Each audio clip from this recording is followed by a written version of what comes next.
What's happening, people? I am Christ I am disciple. This was not the plan, but this is the way I was going now. Um, I'm live with you guys. I am Christ I am disciple. We talking a little bit about restore the Snyderverse, particularly Zack Snyder's Justice League.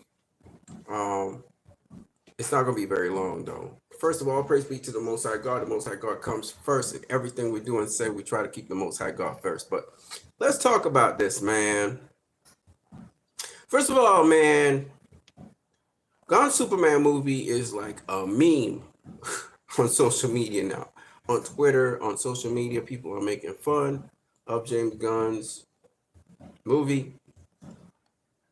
He's trying to be like Christopher Reeve, Superman, hugging the kids and saving the dogs and saving cats out of trees and shit like that. But man, those costuming look terrible. I mean, they're awful. I mean, this awful costuming, like Guardians of the Galaxy jacket thing. I mean, it's just terrible.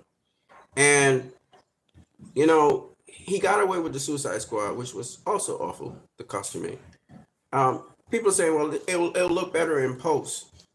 No, me, it ain't gonna look better in post. I'm sorry. Nope. There's no saving this thing, man. Listen, and universally everybody says the costuming looks bad. People are saying, well, the story will be good. I don't know about that either. They're talking about, well, the suits are Maxwell Lord suits. Maybe you'll see the actual suits at the end of the movie. Listen, man. He trying to do a team thing like the Avengers. Listen. We don't want Marvel DC. We just don't want it. Okay? Shout out to my boy, what's his name? Wesley. Mr. Wesley. Mr. Wesley said it. Most of the fans that watch DC or the DCEU, most of them were Snyder fans. Because Snyder started the DCEU. So that's why. Because all these people come from wherever they came from, walks of life, they were attracted to Snyder Superman. So that's what. I wouldn't even go that far. I would say a lot of people who watch DC on a regular, who watch DC films on a regular, because you have different audiences, okay? You have audiences that would have watched the CW. You would have audiences that would have watched the DC animated series of mornings. You would have audiences that watch the DC films, the animated films, right? You have the people who would play the DC animated games. So when we talk about DC, you got to break it up into the different factions of DC.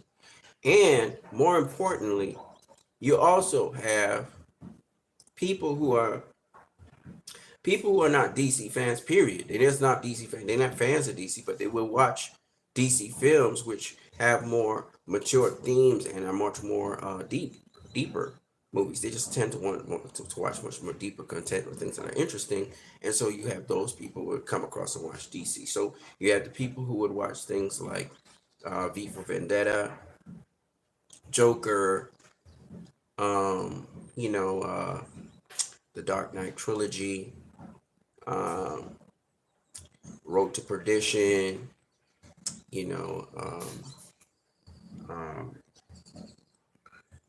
stuff like that. Shout out to Leaky's live stream, Restore the Snyderverse. What's up, Leaky? My boy. I wish I could spend some time with you and chop it up with you, bro. Don't forget to smash the like button. And if you want to donate to this channel, you can donate via PayPal. The link is in the description. All right. So as I was saying, you got the different fans, right? And then you got people who are not fans, who just like want to see something good, and they'll tune into DC. So DC's gotten popular over the years. If you look at the content that they're usually popular with, it's content that's not Marvel. DC's like the alternative to Marvel. So whatever Marvel does, DC does something else. So Zack Snyder's approach to DC was different to the approach of Marvel. Zack Snyder's approach was to take a sincere approach to these characters, to put them in a realistic world, in a world somewhat like ours, and to go deeply and dive into the lore and mythos of these characters. That was his approach. Marvel's approach is more of a popcorn flick in which we go into a world kind of looks like ours, not completely grounded, but Shout out to Leaky's live stream. Said copy. I'm down for it. You know what I'm saying? Not completely grounded, right? There's there's a suspension of belief to some degree, and they mask it in jokes and stuff, and they try to keep the emotional element that will keep people threaded to these movies while preaching their propaganda to you, which ain't nothing wrong with that. I'm just saying, that was their approach. Okay, the Disney approach, as they call it. Now, Marvel was divided up at the time into Fox Marvel, you had Sony Marvel, and you had Disney Marvel. Now there's been a sort of like a merger.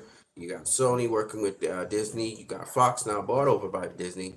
So we're looking at, Disney's always been more dialed back, more restrained and restricted, Whereas, with DC was never restricted, no holds barred, go hard. So things like, Batman 1989, Batman Returns was hardcore for PG-13 movies. Should have been rated R, really. You know, movies like Watchmen, dial it up to dial up the level to the level 9. You know what I'm saying? DC with 300. Again, very bloody, very dialed up to around 9. You know what I'm saying? Kind of Conan the Barbarian styling. You know what I'm saying? Man of Steel. Superman, but Superman facing the challenges of real life. You take mythical Superman and you throw him into our world and see how he responds to the toughest challenges that he would have to face in our world. So, people like that kind of stuff. People like, people and really, all right, so let's be real here, okay? Superman, as popular as that character is, and as much as it was doing well in the animated series and stuff, was just not registering with the population when it came to live action film. They tried, okay? They tried in 82. It flopped. 83, sorry. Superman 3. And they tried again with Superman 4 in 84, 85. It flopped. They tried with Supergirl. It flopped. They tried with Superman Returns. It flopped, right? The character somehow was not registering with the audience. It was boring. People thought Superman was boring, okay? TV shows was doing okay. We had Lewis and Clark. We had Smallville. The TV shows were doing all right. But when it came to movies, that character just wasn't registering with the public, okay? Don't forget to smash the like button, people. Smash that like button. I don't know where it is, so don't ask me where it is. Just find it and smash it. My point anyway is this, that Zack Snyder got Superman to work. And I can tell you personally, I wasn't a fan of Superman. I was a fan of Superman back in, with Christopher Reeve's Superman. That's how I got introduced to Superman, through Christopher Reeve's Superman. And of course, the first Superman movie is still one of the most beloved movies out there, and it should be, because Richard Donner did an excellent job with that movie. Even though he's suspending your belief, and it's an artificial world, and people are super naive, and but it's still somewhat inspirational, and it's very old, and it's very archaic, and there's a lot of things that nowadays we'd be like, wow, that's good. But I still have a little affinity to it because I love Superman, and I'll never forget when I saw it as a child. I would leap off the couch and stuff with my little, I'd either have a towel tied to my thing here, and I'm trying to fly. We all tried to fly. We dream of flying because of that Superman movie. So let's not get it twisted, okay? Richard Donner did a great job of Superman creating our imagination, getting us, But, when they kicked off Richard Donner from Superman 2, they kicked him off of Superman 2. For those of you who don't know. Lee Key's live stream said, Man of Steel brought DC back on the map. 1,000%, brother. 1,000%. And I want to say this. If they did not kick off Richard Donner for Superman 2, we would have had something totally different. We'd have had a great journey. But the studio was stupid, and they kicked him off. Now, and it was going to be a much more serious movie, by the way. And they just did more of the same for Superman 3 and 4, and it went out. They dragged Superman down the drain. Okay. Now, here's my thing. When I got interested in Man of Steel. The reason I got interested in Man of Steel was because of one line in Man of Steel that got my attention. I never thought of Superman that way. I always thought Superman was a man. I never thought of Superman as an alien. I know the story and everything, but it just never registered. It just never registered in my head. You know, I always thought Superman as a man. And Superman said something to Lois Lane, and the way how it was delivered through Henry Cavill was so potent that it got my attention. And from then on, it wasn't an action scene. It wasn't no big set of dramatic scene or anything like that. It was just this moment where Lois Lane was interviewing Superman in this room. And she asked him this very seemingly simple question. And the way how Henry Cavill handled that and conveyed that on the screen got me roped in. And I've never been unroped in since then. She said, and it's the way how she said it too. Amy Adams did a great job with it, with Lois Lane, even though she wasn't the redheaded Lois Lane. She said, she looks at him, she smiles a little bit, tilts her head, and then she says, what does the S stand for? And Henry, he smiles first, looks down, and he takes a big swallow. He takes a gulp before he starts to relay what he's about to say. The body language, the nuance to the shit is what makes movies. Movies. He gulps. He's about to convey something sincere, and it's coming from deep inside of him. And he says with great sincerity, not that he wants to disagree with her, but he smiles because he knows something she doesn't know, right? Hold on a second.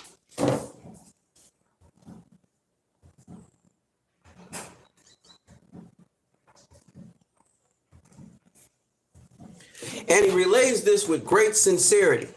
He says, it's not an S. It's not an S. So he's basically, what she assumes, what is her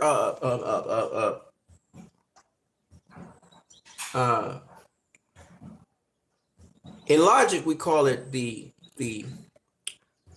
I forgot what the word is for some reason. Premise. Her premise is that it's an S. And he comes back and he says, first of all, your premise is wrong. He's like, it's not an S. On my world, it means hope. So he answers her. He answers her. He says, first of all, it's not an S.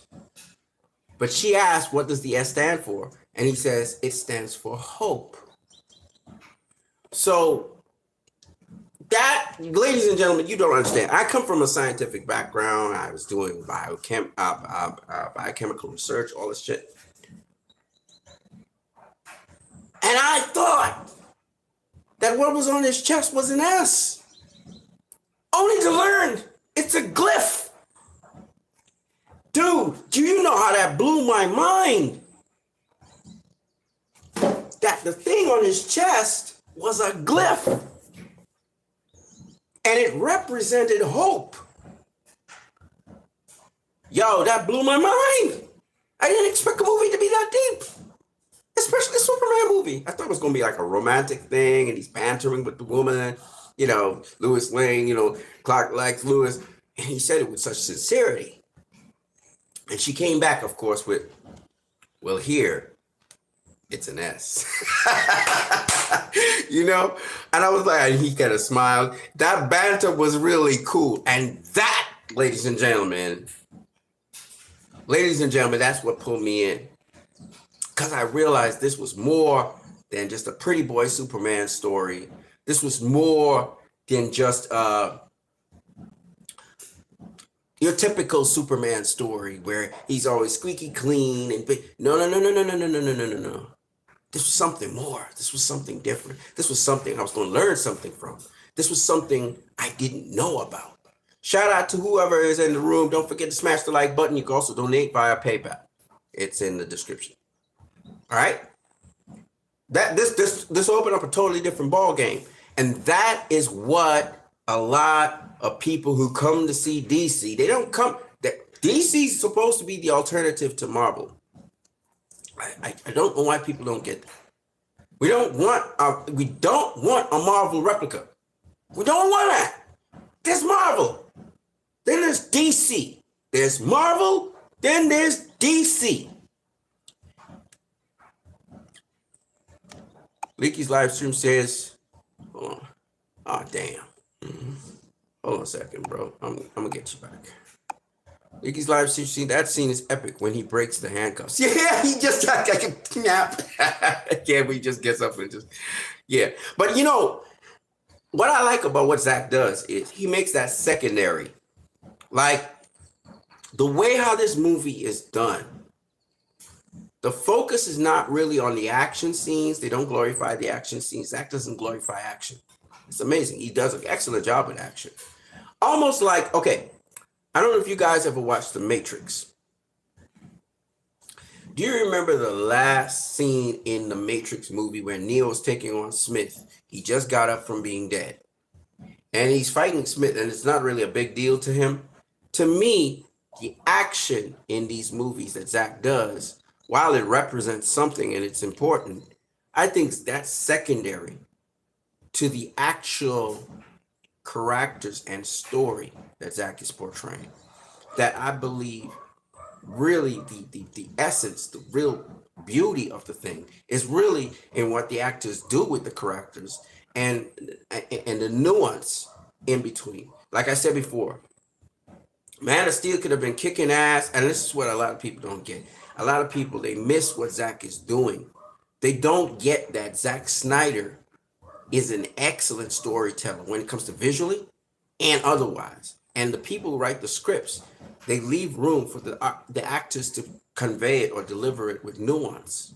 And that nuance is what makes these movies, these particular comic book movies, separate from all the other comic book movies we've seen before, whether it's X-Men, whether it's Logan, whether it's Marvel, you know, the MCU, because the actors have to overact or over dramatize things to convey the message, whereas in real life there's a lot of nuance. And with respect to what Zack did, particularly not even Christopher Nolan in his Nolan movies conveyed that at the nuance. And that's what I love about Man of Steel. It's got a lot of nuance in it, like I just expressed to you. And I was able to pick that up because I'm a person who do research and stuff. You're not going to get me roped into comic book movies.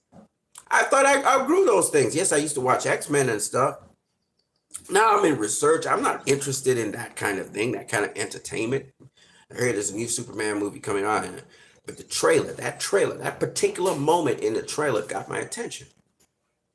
Because for the first time, I'm hearing depth. I'm hearing something, and it's sincere. It's coming from within the guy as he's speaking. So it's not like he's trying to be all smarty and snooty and snarky. No, he's literally coming from a genuine place, a sincere place. I hadn't seen that before. I hadn't seen that kind of sincerity on the screen like that.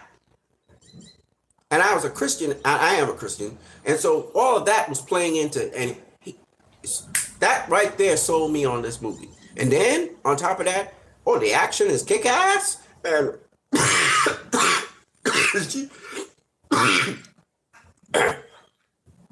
we get to see, excuse me, we get to see this character develop and how he gets to the point where he says what he says to Lois Lane. Because I got the snippet, and it was so profound to me and so impactful to me. I was like, what? And I had to see the movie to see how he got to that point where he could say what he said to her. And then they show us the story unraveling. And there's times in the story where you cry. Tears come to your eyes. Certain points in the story as this guy's journeying, because not only do you see his journey and you can empathize with it, you see your journey and you can empathize personally with your struggle, your deliberation, your place in the world, what your purpose is, etc., etc. So it's not just seeing a character on the screen anymore. It's also about seeing you. You're seeing yourself. And the thing with Zack Snyder's movies, which is why people have such strong reactions to them, is one, he destroys your perceptions, your superficial perceptions of what these characters and what these characters mean to you. And two, he makes you see yourself. His movies are self-reflective. And if you don't like what you're seeing, you're going to do one or two things. You're either going to take it to heart and say, oh man, I need to change this in my life somehow, some way. Or you're going to lash out at him and say he's the worst director you've ever seen, blah, blah, blah. And you're going to trump up charges against him, just like what happened with Jesus on this earth, for those of you who are Christian, or the prophets who are on this earth that showed the leadership who they were. Jesus said to one of the leadership ones, you are a rotten sepulcher. Outside you look shiny and nice, but inside you have dead man bones.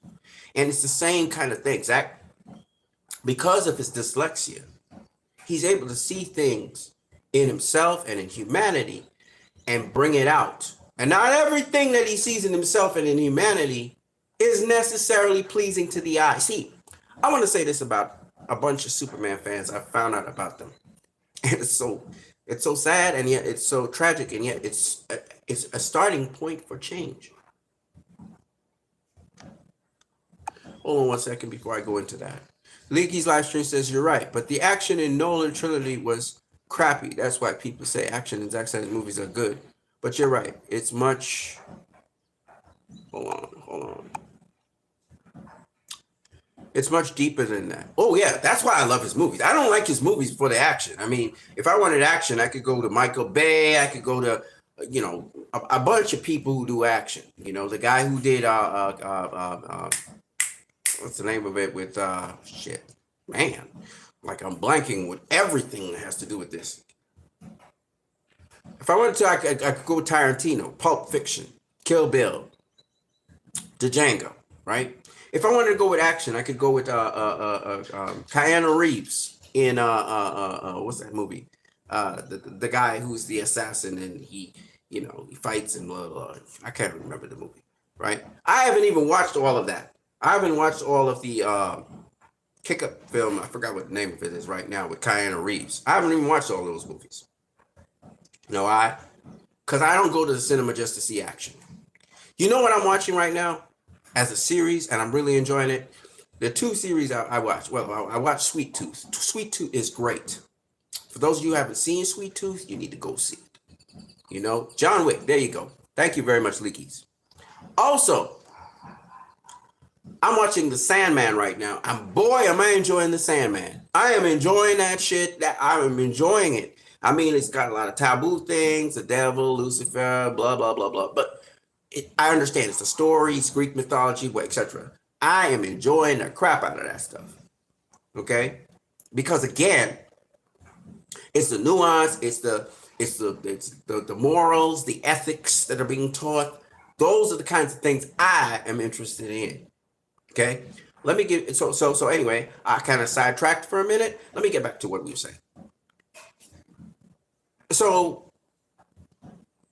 my thing with Zack Snyder and Superman particularly is Zack Snyder made Superman not only interesting, but he made Superman something you could relate to, relatable, at least for me in my life, very relatable in a good and a bad way, in meaning I see my good and I see my dark side. And I struggle with my dark side. Up to this morning, I struggle with my dark side. I struggle with cursing, swearing, being impatient, online pornography, selfishness, a lot of pride. I struggle with these things. Okay. So I say this to say to you that Superman in Zack Snyder's Man of Steel has to go through a chalice after chalice, purging after purging, he doesn't just become Superman. And what I like about Man of Steel particularly is we're not starting the story with Superman. We're talking, this is a Superman origin film. And the beauty of that is that just like how we had Batman Begins, Man of Steel gives us the reasons why Clark Kent goes into the Daily Planet, or he goes into journalism. Gives us the reasons for why Clark Kent doesn't just go out in the world as Clark Kent and save people. He has an alias. His alias is Superman. But to protect himself, we learn, and through a very traumatic experience and through the sacrifice of his father, it's cemented within him that he needs to keep separate the part of himself that saves people from the part of himself that, is a civilian. And even more importantly, it's not, again, nuance. In Man of Steel, a lot of people accuse Jonathan Kent of telling Clark that he shouldn't have saved the children on the bus. That's not what Jonathan Kent said. Nuance. Jonathan Kent never told Clark Kent not to save people. He never said that. He said, don't get caught. Don't get caught publicly saving people. That was his point. He said, until you know your purpose, until you know who you really are, the world is not ready for you. So be discreet and be careful when you save people. That was the bottom line. That's the point. And that's what carried straight through the movie and helps us to understand Superman in terms of law. Why is it Superman has all the power in the world? Why does he need to hide his earthly identity as Clark Kent? Why is he keeping that concealed? Now we know. Right? We know. Because Man of Steel explains it in great detail. In fact, Jonathan Kent sacrifices his life to ensure that that happens. Furthermore, and that's how well thought out those movies are. When we look at what happened in BVS, again, nuance is everything in these movies. People say that Superman was a depressed Superman in BVS. That is not true. That is false. Superman in BVS was saving people left, right, and center all the time. Now, there were controversial things that sometimes he would see on the television. For example, the lady who lived in Nairobi, Africa, talking about who Superman can save, who he doesn't save, and that kind of thing. And he was somewhat concerned about it, wagged his head. But if you look at Superman, whether it's in the reels or whatever it is, Superman's not depressed. Superman's not sad. When he saved that little girl from the burning building and delivered her to her parents, he was smiling, if you do pay attention. And while the people were all reaching for him and he looked away, he wasn't frowning. He wasn't sad. He wasn't depressed. A lot of very bad things happened to Superman in BVS. Nobody's saying no. And the one moment when he was heavy, when he was depressed, was the moment when the Capitol building happened, bombing. And he went off on his own, retreating, going up a mountain to think, right? That's the only moment in BVS when he was, other than that, Superman was going around helping people all the time, which is what he does, right? That's another thing, which I thought was very powerful. We saw Superman in Man of Steel, and he couldn't help but help people. Since he was a child, he's constantly helping people, right? But what did he get for helping people? And his father's words were true. Let's think about this. Now, for those of you who didn't understand Man of Steel and you couldn't sometimes follow the order in which things were happening, Superman saves the kids in the bus that went over into the river. After that, Pete Ross's mom comes across to visit Jonathan Kent's to express her concerns about Clark. She thinks something's very different about Clark.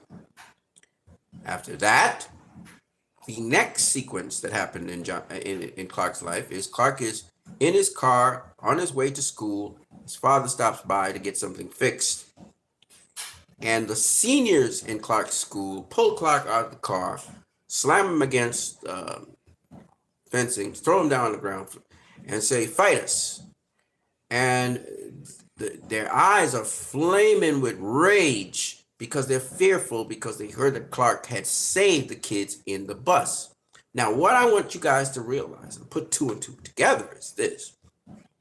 Clark's father said that you cannot be saving people and people seeing you and IDing you because people are not ready for the fact that what you could do. And that's why they keep that side of you a secret. Now we're seeing the consequences of that because not only did the kids ID Clark, but also kids in the school have ID Clark. And now they're trying to see Clark use his powers again because he's very big and strong. So they coming at him. They're testing him. Okay? And they're testing him violently and because they're fearful of him. They're fearful of what he could have done. So what Jonathan Kent is saying, when Clark said, should I have just let them die? And he was saying, maybe. What Jonathan Kent is saying is, bro, son, you don't understand. If you reveal yourself to these people, they'll turn around and kill you. And what you have to offer to the world will not be able to be offered. We got to give you at least a chance. And Clark, what did he say to his father? Because he was astonished that his father would even say that. He said, listen, he said, did God do this to me? Tell me. And that's when his father showed him that he really came from an alien origin. And Clark, of course, he resisted that. He hated that thought. And his father then told him, listen, I love you as a father, but you have another father who he got to have a reason why you here. So you got to find out what that reason is. You owe it to yourself and the rest of your life to find out what that reason is. And that, ladies and gentlemen, is what makes that whole supposedly controversial moment integral. And that's why I said nuance. It's integral to how Clark eventually becomes Superman and how he eventually does not reveal his full identity to the world. Remember, Lois Lane was ID'd out after General Zod talked about Kal-El and all of this shit, right? Lois Lane knew who Clark was. She had done an investigative report and she found out who he was. She never revealed who he really was, this Kal-El guy, right? Then Clark shows up as Kal-El in full regalia, Kryptonian gear, right? Superman, what we call Superman today. The military interrogates him. He says, you were willing to reveal your identity to Miss Lane over here. Why won't you do the same for us? Clark does not reveal who he is to the military. Why? Because the same message he told Lewis about his father sacrificing his life so that he could become what he's supposed to be. And she kept that secret. In the spirit of his father, in the spirit of his mother, how is he assured that the military would do the same? So when he He never directly answers that question. He just says, let's put the cards on the table, and he breaks his handcuffs and he steps towards General Swanwick, right? And the point I'm making is this. Superman never violates that. He never once reveals who he is to the world as a human civilian, that is. Masked as a human civilian. Let's just call it that, because he's not human. He never tells the world he's Clark Kent. The one person who dug up and found out that he was Clark Kent, Lois Lane, she ain't telling nobody. His mother, who knows he is Clark Kent and has evidence of that, she ain't telling nobody. The bottom line I'm making is this. When Superman actually reveals who he really is to the next person, he's on his deathbed. Let's put it that way. This person has a Kryptonian spear about to stab him through, run him through with a Kryptonian spear. And he speaks about Martha, which ends up being his mother, and therefore Bruce Wayne gets to know that Superman is Clark Kent. And from that day on, we only hear Ben Affleck calling Henry Cavill Clark. He calls him Clark nonstop. Clark, Clark, Clark, Clark, Clark, right? Because he knows him now personally as a human. So he addresses him as a human name. The other person who knows, he did digging himself. Really smart guy. One of the smartest guys ever, Lex Luthor. So Lex Luthor knows who Superman is. This happens after Man of Steel.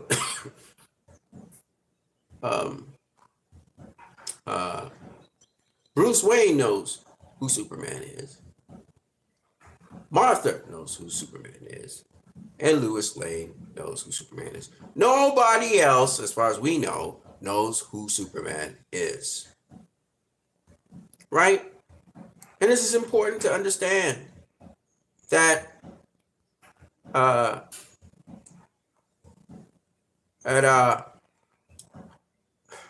blanking out right now, that's why. Christopher Nolan, David Goyer, Chris Terrio, and Zack Snyder devised this. They concoct this thing together.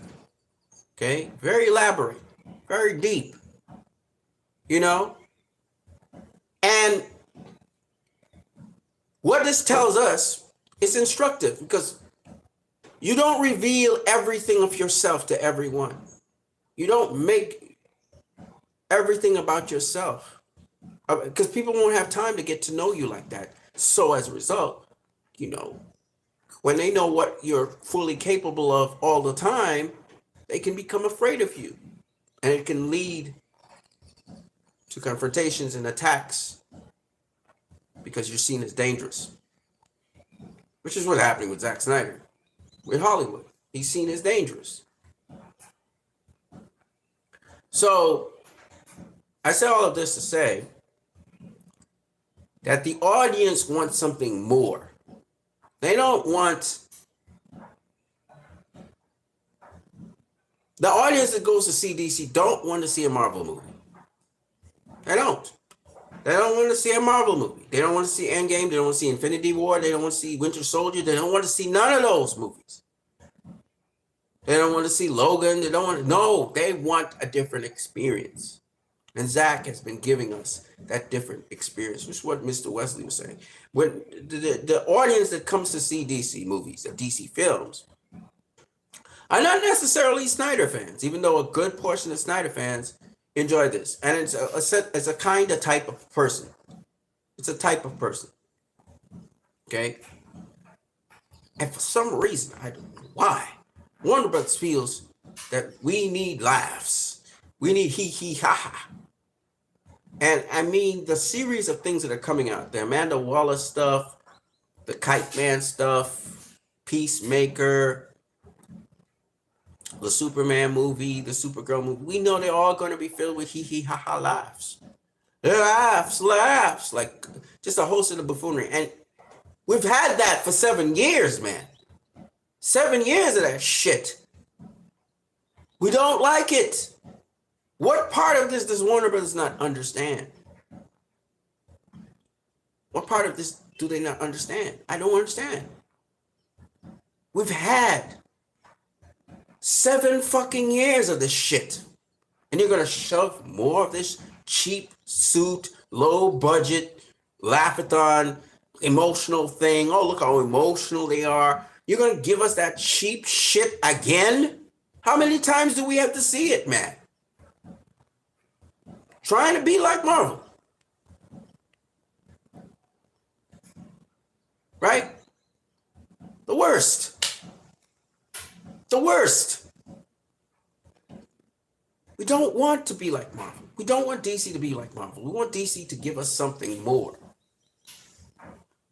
And that's why James Gunn's going to fail. We already know this because guess what, Warner Brothers? Guess what? You tried the Marvel formula. You've tried Marvel films. You've hired Marvel directors, and they've all failed. Why do you think now suddenly this Marvel director is going to succeed? Why? He's failed before. DC's not his thing. Why do you think pursuing this over and over and over again is going to succeed? Well, Marvel had success with it. That's Marvel. This is not Marvel. This is not the audience is not Marvel audience. And don't let gun fans fool you. They're not going to be enough. They're not going to be enough.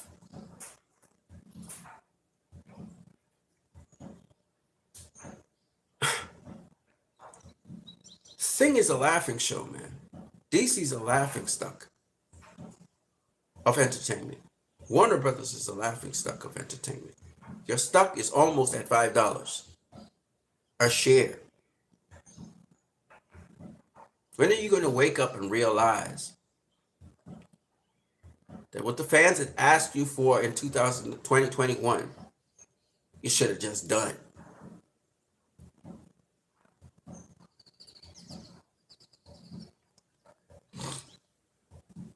So Zack Snyder's Justice League.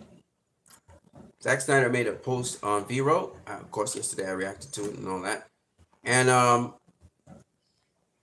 hoping it's a worldwide release. I think it's going to be. I still think it's going to be.